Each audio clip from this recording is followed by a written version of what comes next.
welcome back to my channel. Today we're gonna talk about fencing that is so important for everyone, that as long as you want some privacy and security. Let's go dive in. Fences are more than just boundaries. They can add character, privacy, security to your garden.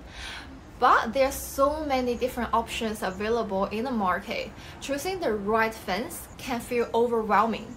In this video, we're gonna show you most common fencing materials in the market, and then we're gonna compare pros and cons and costing of them. And according to different style like heritage or modern, we're gonna give you some suggestions to match your house. And also, we're gonna give you some professional tips for selecting the right fencing for your property, and some construction suggestions if you go to DIY or you need to find a professional fencing contractor to install your fence. Keep watching. Types of fence materials. So we start from the most common and popular one, which is COLORBOND fence. It's so popular, everyone knows that, but actually the COLORBOND is the brand of this fencing. The material called corrugated fence. It offers durability with a range of different colors and profiling, and it can provide you a good privacy as well as affordable price. It comes in panels, so installation can be quicker. Second, aluminum fencing. It's strong, durable, and low maintenance, but it can be a little bit pricier than your COLORBOND fencing. We use aluminum fencing for contemporary modern locales quite often because the design availability and its quality. The brother of it is galvanized steel fence. It also calls tubular fence. Tubular fence can be made by aluminum and then galvanized steel. So two of them are very similar look, but the galvanized steel will be a little bit heavier. Both of them are strong, durable, and low maintenance. Next one, wrought iron fence. It's classic and elegant, providing high security. It can be visually imposing and require a little bit maintenance. Next one, masonry fencing. It can be made by brick or concrete block, rendered or not. Stone fencing. It can be a gaping wall or stacked stone wall, even a sandstone pillar. Actually, the sandstone pillar is made by sand and cement and also offer you the heritage look. It creates a grand statement, offering excellent privacy and security as well. So the last but not least, glass fencing. It often used around the pool area.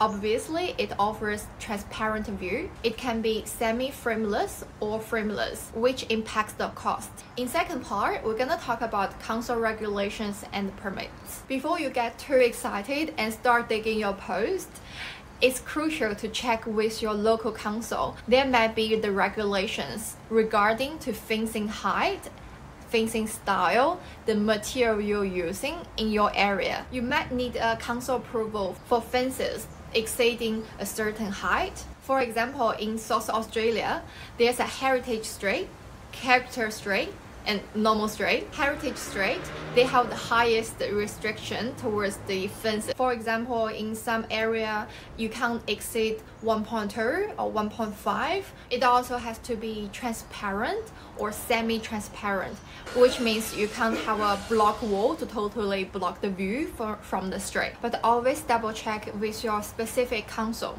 Let's talk about the fencing cost. The cost of the fence will depend on material you choose, the length of fence, and the height. From my personal experience, we got COLORBOND fencing installed a few times. It costs around 100 to 150 per linear meter. It's already a cost-effective and affordable option. Next one, if you have a bit more budget and want more style, we're gonna introduce your tubular fence, which is aluminum or galvanized steel. These two options are super popular for front fencing, especially when you want to have a privacy and also the security. There are so many different options. They can be thicker, it can be horizontal or vertical. If you look for cast iron fencing, so that will be a little bit more expensive. It normally go with the pillar. Either you use the Hebel, which is a lightweight wall solution. It's a little bit more affordable than precast sandstone pillar, but both of them will be a bit more expensive than just the metal fencing, because the pillar you need to get a council approval most of the case, and also you need a footing for that heavy pillar there, so that all comes to your cost. Okay, next part, let's talk about how do we choose the right height for your fence. The ideal fence height depends on your needs or the privacy. For higher privacy, a fence exceeding 1.8 meters is a good starting point. However, remember to check your local council regulation. If the security is a major concern, fences can reach 2.1 meters, but keep that in mind, extremely tall fences can block sunlight and feel overbearing. Most area, if the boundary fence, which is side fence, 2.1 meters, if anything up below 2.1 meters, you don't require council approval.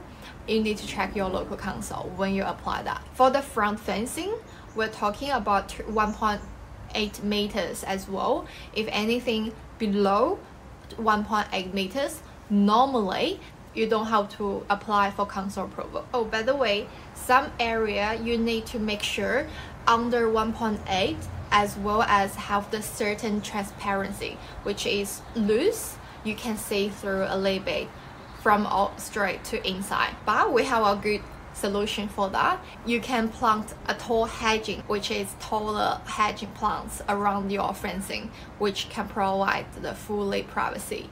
There shouldn't be any problem with council, because that's the soft landscape. They encourage people to introduce more soft landscape in their yard. Next part, sloping ground. Here are some options for fences on the slope. Stepped fencing. It creates level sections following the slope and requires more posts and materials. Rigged fencing. Panels tilt at angle to match the slope, potentially compromising privacy at the bottom. Or you can introduce the retaining wall to create a level surface to the fence, but it will be more substantial project because the costing will be higher. A little bit newer system or less common or a little bit more complicated option is prefabricated panels. So which means they will cut to fit your terrain and then still create the flat top of the fence. That will be a good option if you require good aesthetic. When choosing a solution for sloping ground, you should consider the drainage, council regulations, and if you have a steeper slope, consider to consult a professional fencing contractor. Related fencing design trends. The fencing getting more and more important for people because it's a statement. When you enter the house, fencing is the first thing you will say. If it's not match the house design, you will feel that will decrease the value of the house. I do have a customer that he bought the house. It's beautiful Italian built house. Everything is so classic and so luxury look, but the fence he doesn't like it. It's just a 1.5 low timber fencing.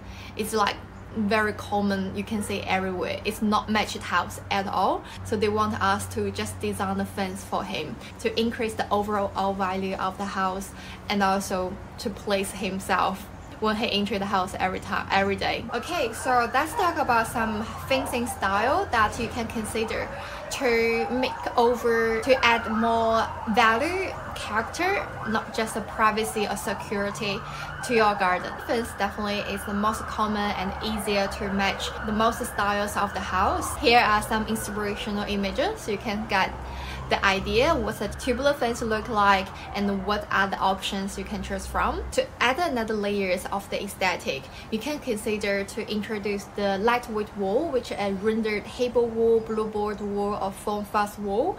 It will create more solid feeling for your overall front fence look. And the next layer is stone veneer. So you can add stone veneer on your masonry wall to create a feature statement of your interior landscape. Normally, we use the same materials of the house feature stone pillar or feature stone wall, which is popular materials, maybe the travertine stone or marble or even just a porcelain tile. It looks like a stone the stone wall can match different style of the house. Either you want a coastal, tropical, vacation look house, or the heritage, classic, formal look entry garden. It's versatile. It just depends on what you use. To make it more as a statement, you can add another like roofing made by same material of this Hebel or lightweight wall.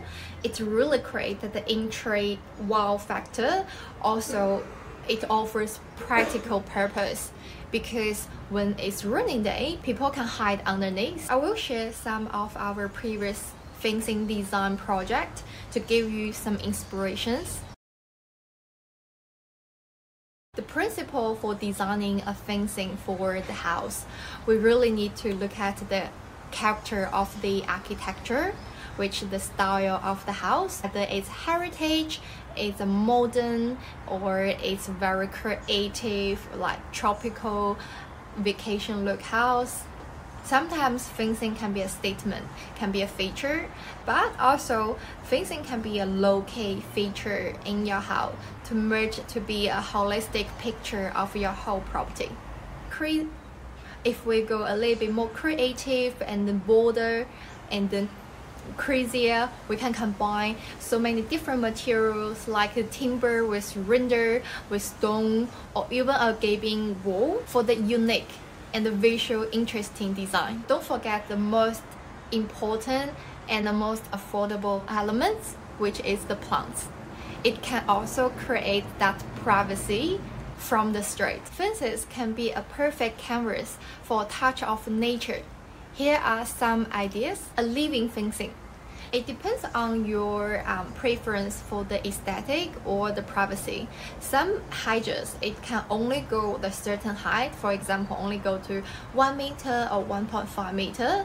So it's good for the people who want to low maintenance. You don't want to regular trim it if we keep going higher and higher. But some people want that privacy from the higher, taller hedging, so you can choose the certain species that can grow bigger and thicker. So eventually, it's a living green fencing wall. Some of the hedges, they can provide you fragrance, and the flowers can be a beautiful decoration for your front fence. Like Maria paniculata, which also called orange jasmine, it has that jasmine fragrance, very strong. It's pretty strong actually.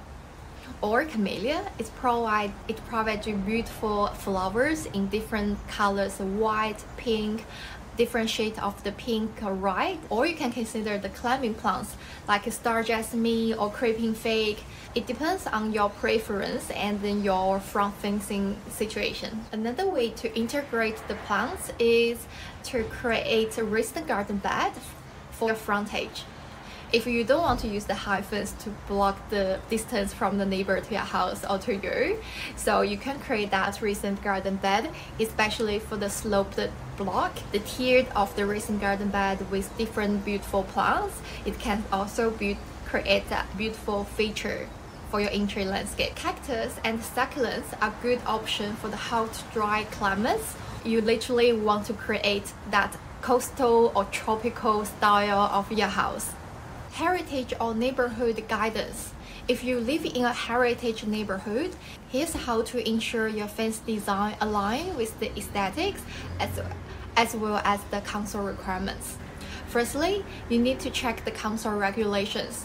Most councils have their guidelines outlining acceptable fencing styles, materials, and the heights. If you are not sure how to check or where to find them, you can just simply call your local council to say, I'm planning to install a fence, but I need to talk to the department to check the requirements and regulations. So either they will guide you to the website which has the document, either they will tell you straight away what you want to do, align or not align with their requirements. Oh, by the way, council is lazy.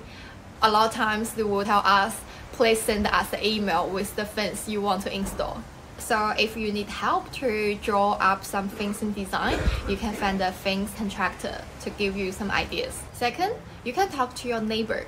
Discuss your plans with them, especially if it's a dividing fence. You definitely need to check with them if they're happy to either share the half cost or even just let you to redo all the boundary fence. You also can observe your neighborhood, look at the existing fences, particularly on those heritage properties. That will give you a good understanding what they're using and what you can opt in. The heritage fencing we encountered or we designed, there are two main big category, which is the timber look heritage fencing or the cast iron that heritage look fencing. I found a few images from the fencing company. I'll put here with their name, with their credit for your reference. As I mentioned earlier, if you go with the pillar with the tubular fence or cast iron fence in between, it will involve the definitely council approval for the overall fencing planning. For the fence plan, you will definitely need council approval. The cost wise, if you introduce this sandstone look pillar, it normally would double the price for only tubular fence with that 90 by 90 steel post. So that's just for your reference. So here are the photos I took by myself from the neighbors of the fencing client I'm gonna design for.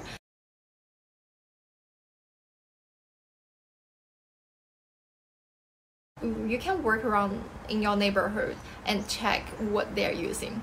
It's pretty inspiring. Let's talk about practical part, which is the intercom system. If you want to say who's at the gate before you open it, wireless intercom system offer both audio and video functionalities. It provides an extra layer of security and convenience. Here are the options. A simple audio intercom, the most basic and affordable option, allows two-way communication between someone at the gate and someone inside of your house through a headset or speaker system. Another option, video intercom with monitor. It's a popular choice, offering both audio and visual communication. Recently, I designed a fencing for my clients. We introduced this intercom.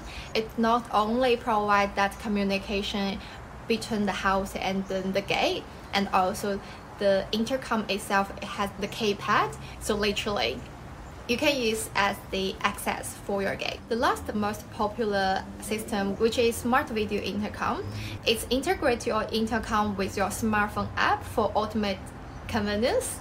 It's just happening everywhere right now. The smartphone system can control your lighting, your water feature, your intercom. If anything can connect to that smart power point, you can use your phone to control everything. Choosing the right height for your house number.